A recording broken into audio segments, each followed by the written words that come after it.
Hey George, Hey, Jessica. how you doing?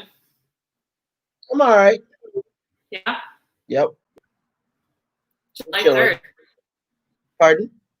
July 3rd. Yes, it's true. July 3rd. Goodness. I'm What a day. excited to see I saw that the descendants of Frederick Douglass did his talk. I want to hear that. I think that'll be good. I didn't want to do it before we talked because, triggers. And once I get going, it's like a freaking land, whatever it is when things snowball down the hill. Landslide, that's it. Becomes a landslide. And I don't really want to start my weekend that way. Plus, after this call, I get to have a glass of wine Oh yeah, good for from you. my Box O wine. Oh, boxed wine, even better. Man, it's awesome. Someone told me about it because Trader Joe's, I can't go because, Corona. And I like the wine, and it just hurts my heart to spend more than $3 a bottle. I feel you. So someone said, box wine's okay. And I got it thinking, oh, it's a couple of bottles of wine. And I took it upon myself to say, I'm going to knock this shit out. And then after about, I don't know, 7 hours of drinking wine, I looked, oh, 4 bottles. Well, please, I'm going to have to slow down a bit. Did that. And, but plus it stays for a long time. So there'll be a little Malbec after this conversation. So we should be talking about something significant, not my wine consumption. Well, I think it's relevant because this is a really weird time to be in the world. So, yeah. But what a day to start the very first conversation of making sense with Move to Amend. July 3rd, right? Yeah. Yeah, there's days coming up, man. I would like to jump over tomorrow, the 4th, because the 5th is my grandma's birthday and my sister's birthday. Two lovely things. One of those people is still on the planet, the other's not. And I think I get to see my sister on her birthday or before, which would be nice since I haven't seen her in months and months. And she is inspiration to do some of the work we do, as is my family. I can't imagine there's anyone who grew up in poverty who would not be inspired to frickin' get rid of corporations controlling us, right? That's right. So she's inspiration for that because she's struggling with the struggle, like we all are. But we all have our different ways of coping with this complete insanity. So Jessica, this week I was thinking more than I have in years about what we do and why we do it. What's wrong with systemic oppression and racism in the U.S. and the world, and I'm not quite connecting the dots as well as I might. And I don't know if you have a background in protecting women's safety or trans people's safety or sex workers' safety. That's part of my long list of things I've done in the world. And there is a relationship, I think, between how white supremacy acts in this culture, how it manifests itself, how it shows up. And do you know the power and control wheel? When I say the power and control wheel, do you know what I'm talking about? No. You can look it up. I put it up the other day. It was like it's all over the internet, but it usually is specific to domestic violence and sexual assault. And it's that thing where, well, part of it is the behavior of may not be using the politically correct words, Jessica. When I was doing the work, it was the perpetrator. That was the word we used. But this is that was like 90s, early 2000s. So this charming motherfucker brings someone in who he then begins to, you know, dominate, shut her off from her friends, make sure she's isolated, make sure she's dependent on him for money, treat her like absolute shit. It escalates to the point where somebody's in the damn hospital. Somebody ain't in the jailhouse. And then he's all apologies and I'm sad and it's going to be okay and I'm going to be better. And it looks better on the surface for a minute. And guess what? This motherfucker does the same thing again. That's the power and control wheel. It's something in there. Oh, okay. And it felt related. I'm not using the right words because the aha moment of this came in prayer. And prayer in some ways for me is like dreaming or, pieces of it stays, but the details aren't the same way. Hey, Mark. Okay, Hi, so Linda. yes, Mark Harding from Atlanta. So what was trippy about it is there is a pattern in terms of how white supremacy operates and how oppression operates that is so core and deep in the definition of this country, in the same way it is in that perpetrator who, when he goes to court and puts on his suit and talks about how much he really cares about his, mate, and how he's gonna be really changed. It's so sincere. Everybody believes that shit, but the core is still rotten. That's right. That's the U.S. I almost said That's that's us because I'm here too, but it's all of us. We all have a responsibility to fix the shit or yeah. burn the shit down. I ain't telling nobody to burn shit down. It just came out like that. Hey. Oh, hey, Elena. That's Caitlin's mom. Yeah, George, I've never thought about it like that. That is really interesting. I know that the wheel you're talking about, I know that as the cycle of violence, right? Which is where like someone acts out, is violent or abusive in some way, and then backs up from it, and everything looks really shiny for a minute, and people are like, see, okay, like we're back to normal, but that's like a stage in the cycle of violence. But I've never considered that in like a macro version. That's totally what's happening. And I think that we see that a little bit too with the way that corporations are responding to the Black Lives Matter moment that we're in, and also the month of Pride, right? We see that all the time, Right. where they're like, right. We're violent with you, and we create these violent systems all the time. But then like when you're so mad, like, okay, yeah, we can give you, like Amazon says Black Lives Matter across it. Like, are you kidding me right now? That's the moment in court with a suit and tie. You know what I mean? That's the like, no, we're fine. We're with you. As we continue to perpetrate these like violent systems. And I think Greg is on the. This isn't a call, whatever this is. Hey, Greg, I know Greg is there. I was on a whatever this is with Greg this week, and I'm going to say the same thing now as I said then. We have to be vigilant so that we don't fall for the okie doke, which has happened. It's happening now, and maybe incrementally, how much they give may be increasing. They may be giving up more than they did after 68 when people said, hell no. Because, it's not like they withdrew from Vietnam in 69 and everything got better. Yeah. They shut folks up.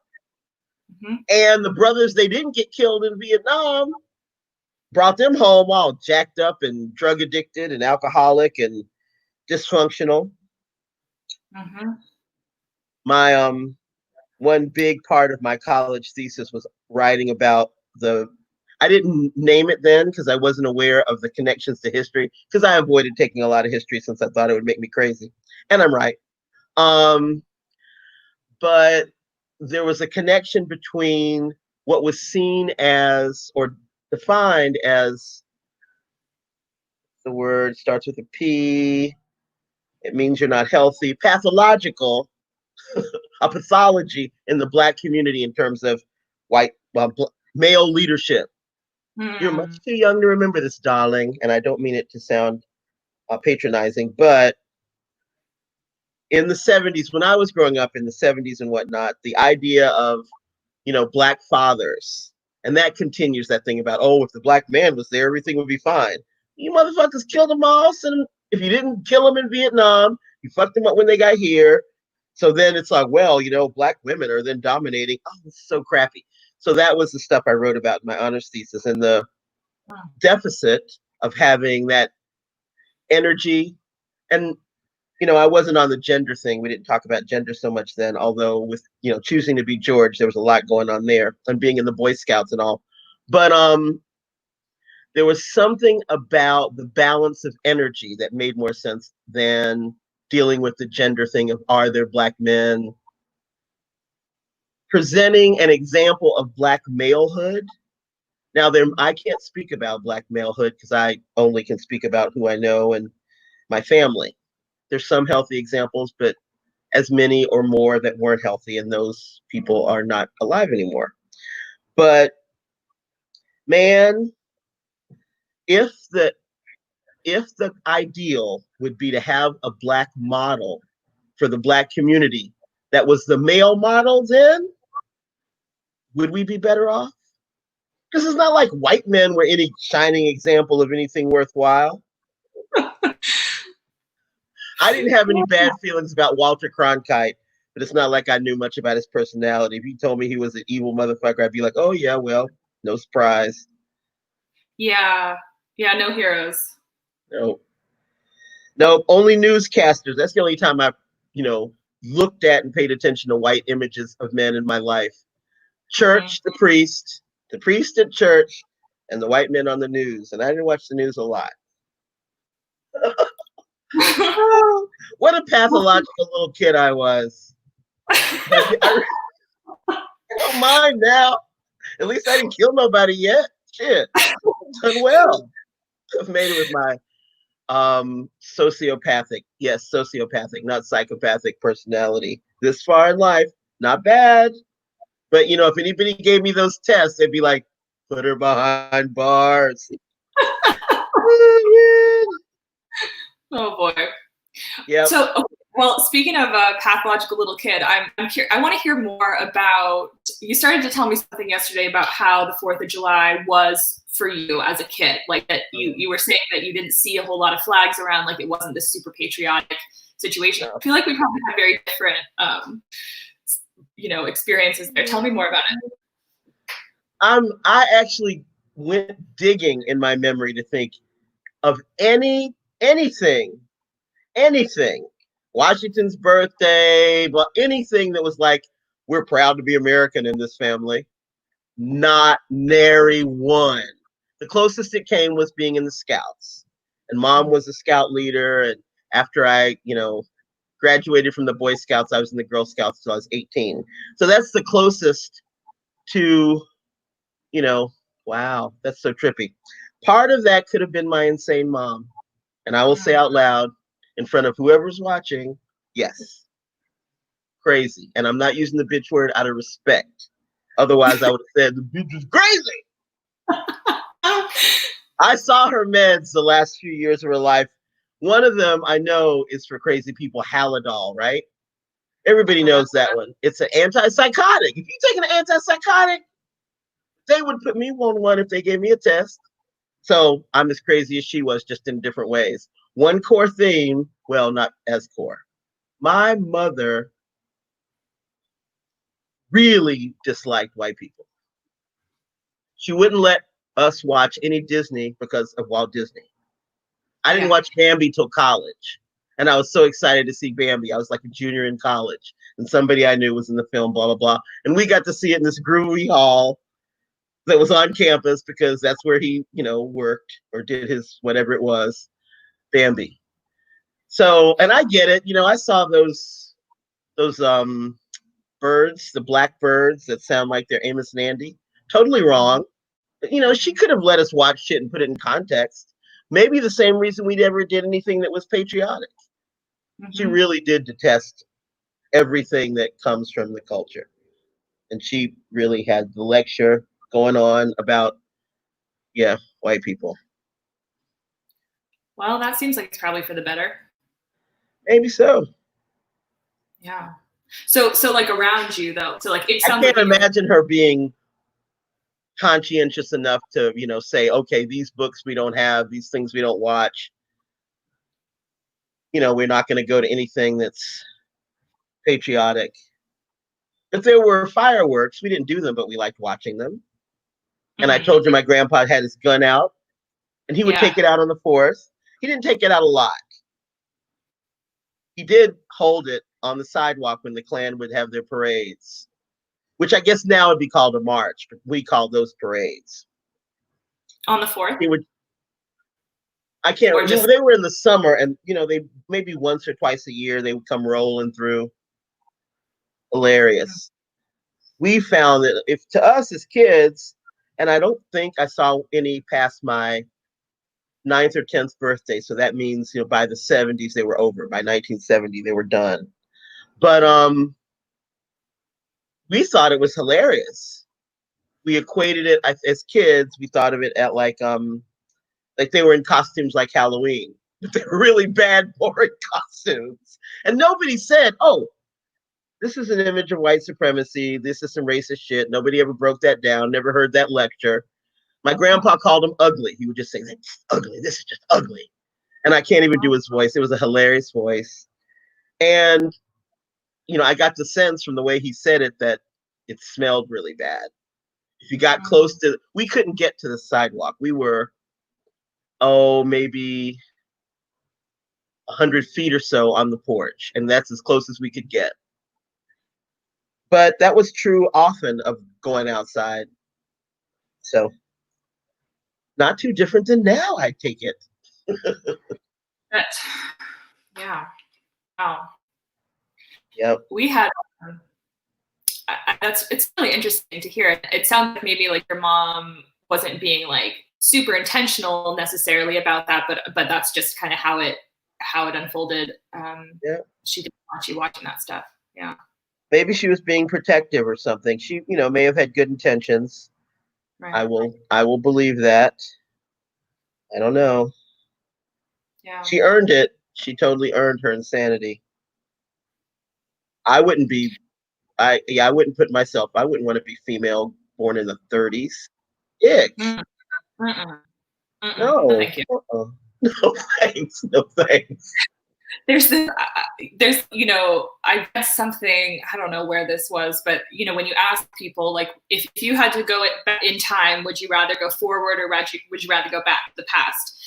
And, mostly men, probably mostly white men, are like, the future. Let's see what the future has to hold. Or I'm sorry, the past. I want to go see what the historical this and that. And everyone else is like, yeah, no, I'm good. No thanks. Good. Yeah. There's not enough. One of the things my mom believed very strongly is that money would make you everything okay. If you had enough money, you're safe. She was like, yeah, we might be black, but money's green. That was one of her things she would talk about a lot. So her thought was, if you have enough money, you're protected from racism. I don't know. Oprah seems to get shit done. Yeah. That really did disturb my mom, that I was never Oprah. When I was in high school and, getting out of college, her thing was, you're just you could be like Oprah. I would hear it every time I came home until I stopped coming home. I was like, can't you just ask me when I'm going to get married or have kids like everybody else's mom?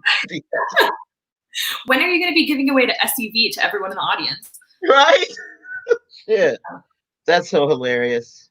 And you can tell by my lifestyle and choices that I certainly did not believe that money would fix it all. Also, back to my college thesis, because that was the summary, is that power of people trumps money, it trumps race, I thought back then. Yep. I'd love to read it.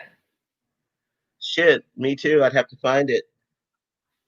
It's in the archives that, you can dig it out probably. I did pursue it a few years back. And one time post-college, I remember seeing it in my parents' bedroom when I was going through their closet. God knows what I was looking for. I found the deed to our house and my honors thesis. And it was so cool. And it was typed like old school typing on a typewriter. That shit. Damn. Again, no reason to go to the past. Ain't nobody trying to type on an old typewriter. No. If you could pick and choose, like decorating your house, I'll take bathtubs from this era. I'll take clothes from this era. Yep. Yeah. But I'll take, like, I'll pass on the, like, history and yeah. I'm good with that. Yeah. Plus hygiene. When you go too far back, I ain't trying to do that. I can camp for a few days, but homegirl got to have a pedicure. Yeah, I got to be able to have real running water. I want a flush toilet. I want sewers. I won't even take the first sewers. God bless them. Thank you, Rome. Really cool. Love that system. But no. I like that. I like that convenience. Now, if we had to go, because we were destroying the planet, if we had to go all the way back to nature, I think I can handle it. because, scouts. But I wouldn't enjoy it. It wouldn't be fun. Yeah. There's like a lot of things, I would miss, I think, if, if and when we kind of need to scale things way back. Hot shower, really a big fan of that. I like bath, but it's a price to pay for revolution if that's what needs to happen. Yeah, well, I gotta say, I would probably dip. And, all apologies, and people can talk shit about me as long as you like.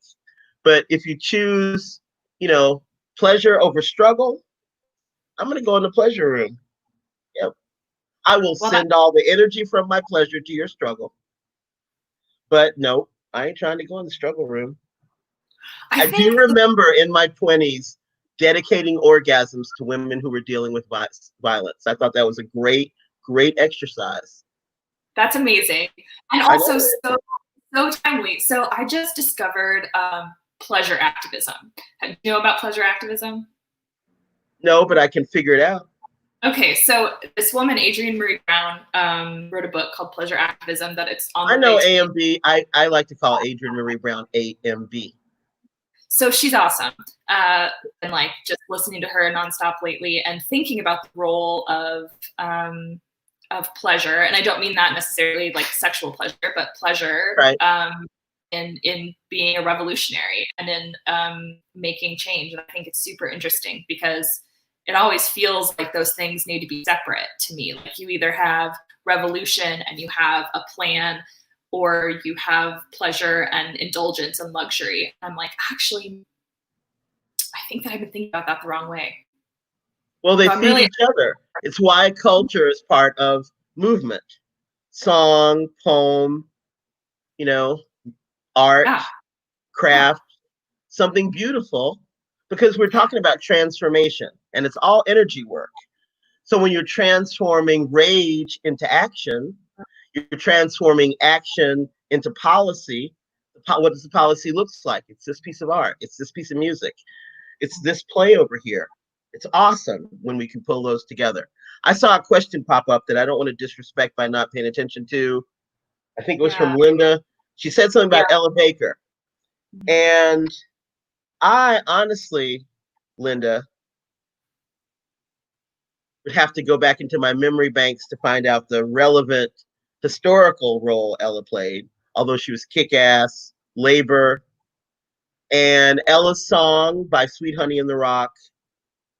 Wow. Except one of the things about it that I really, really held close to my heart earlier in my activist work,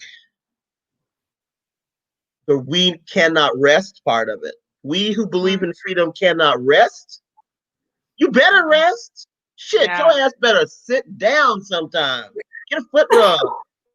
Have somebody rub your shoulders. Bring you something good to eat. And I think maybe, and we cannot rest until it comes. That I get. Always vigilant.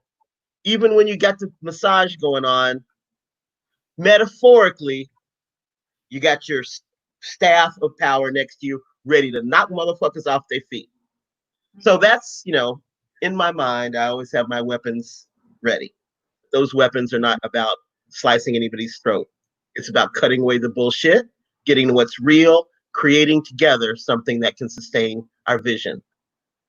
It's really not that difficult. It really isn't.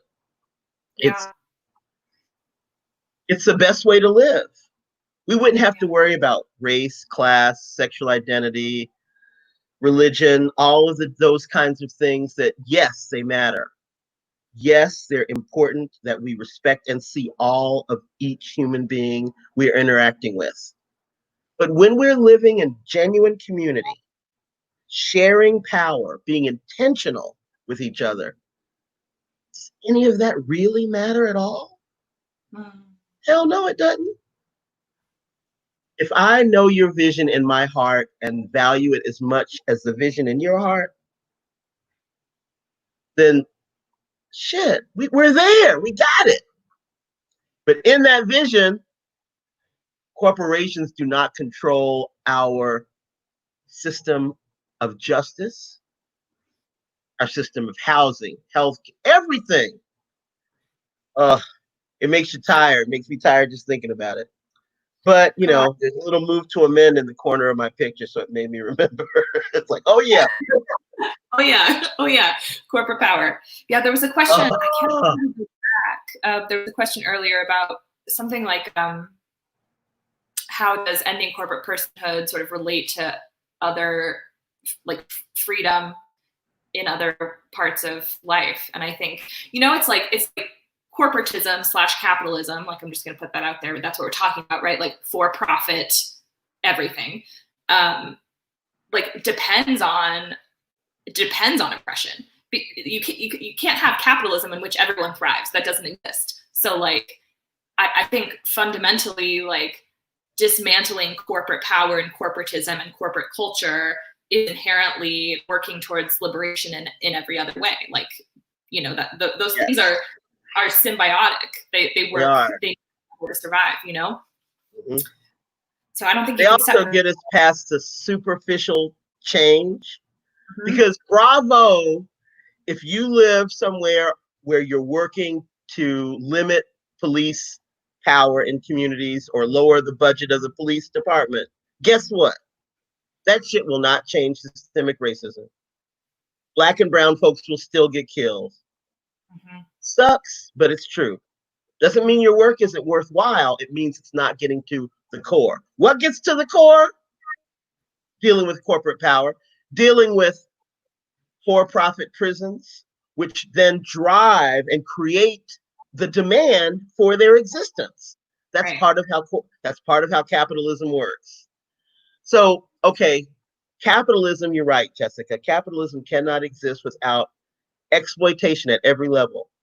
Environmental, economic, social, just every level. Exploit everything until it's drained dry. But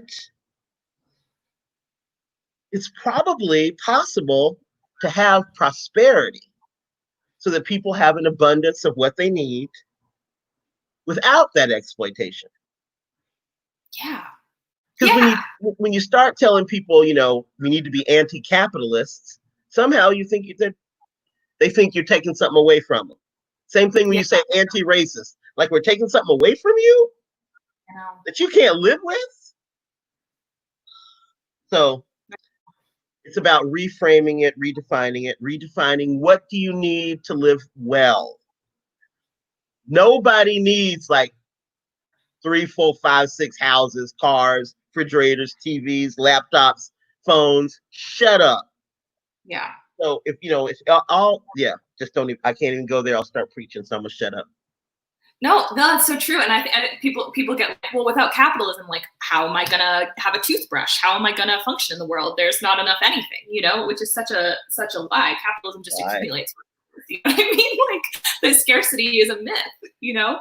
That's not what's going on. And like this idea that without capitalism, there's no incentive or like motivation to create and innovate. People wouldn't do anything.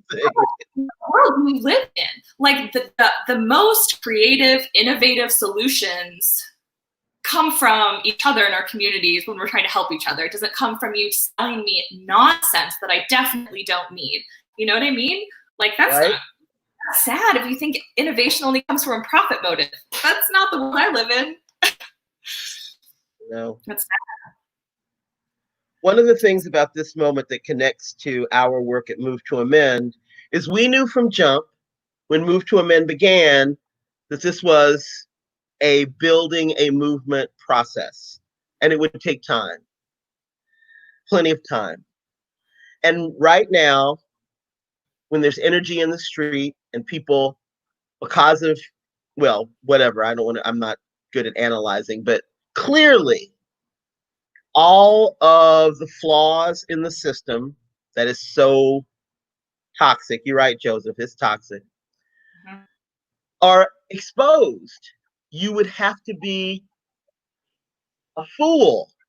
I was about to say blind, but I'm sure if you can't even see, you can smell how rotten it is. So since it's all laid bare, and if we remember, we have to deal with the root of it, not just the surface problem, that is not going to be done in a few weeks or even a few months. It is also a process of building that power. And if we can coalesce all that energy together, it's just a matter of saying, all right, y'all, step out of the way, sit down, we got this. Mm-hmm.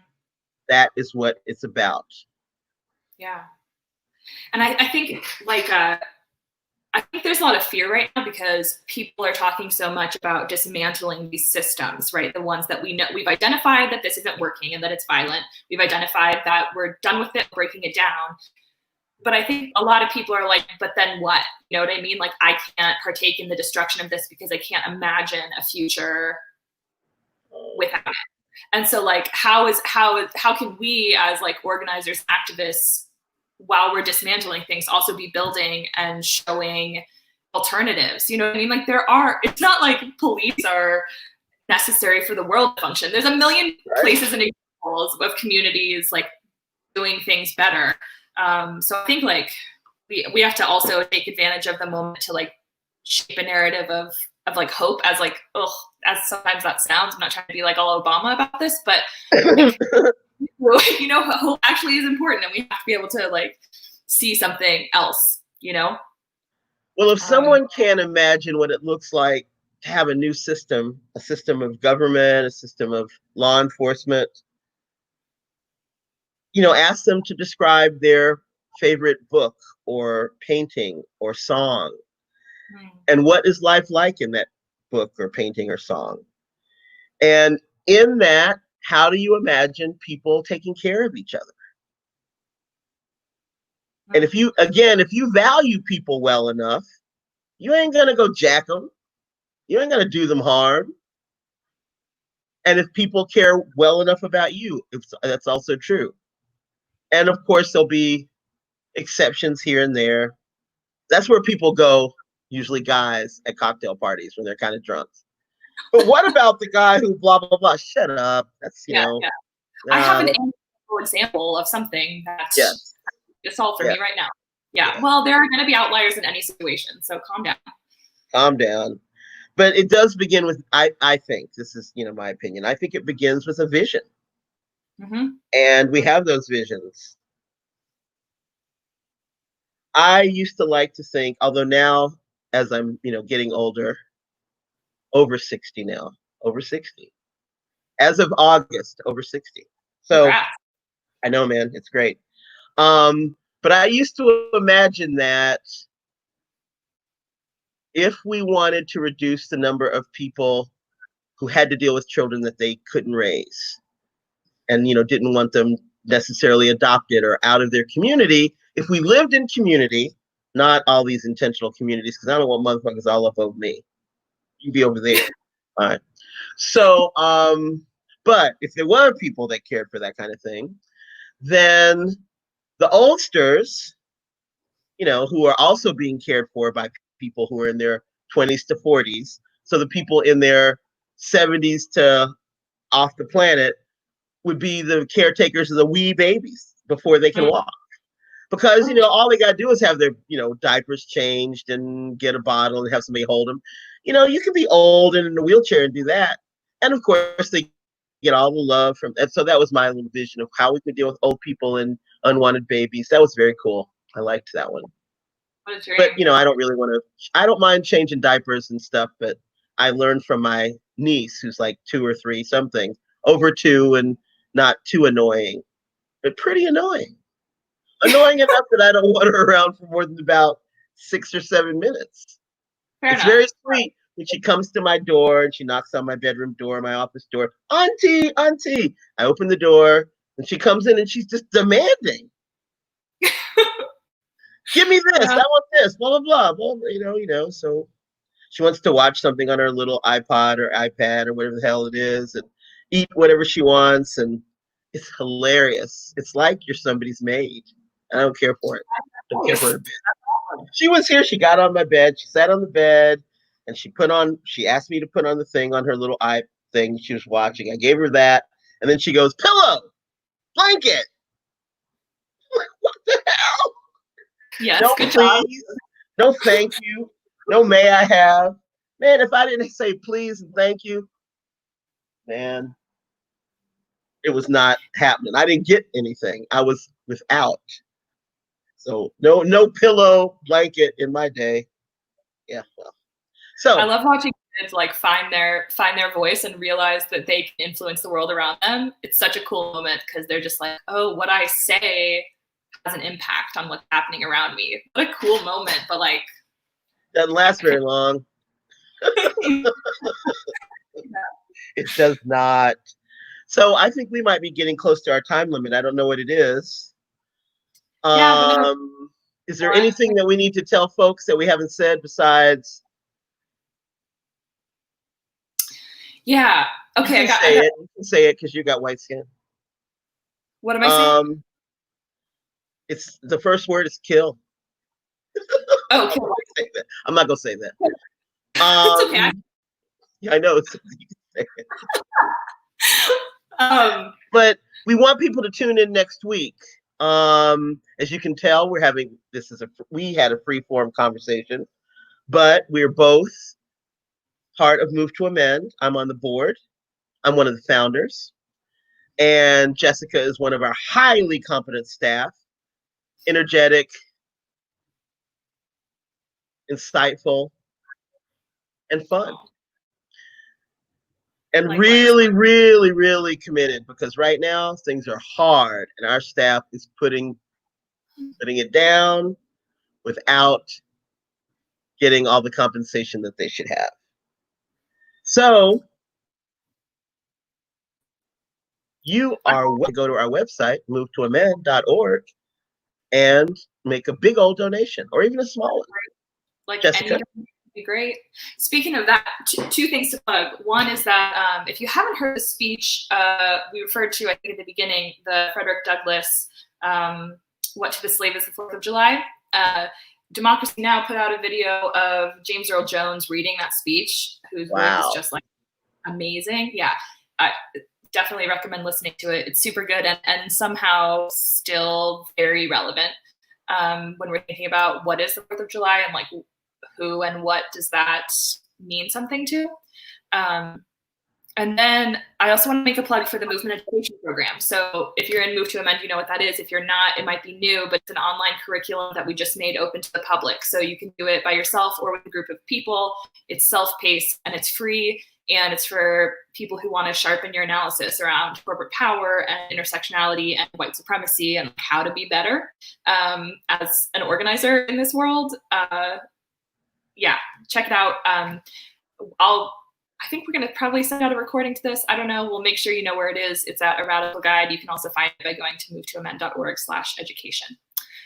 So that's the new program. It's just out. We'd love for you to join us. And like George said, if you can make a little donation or a big donation, that would be great too, because we are running on volunteer power right now.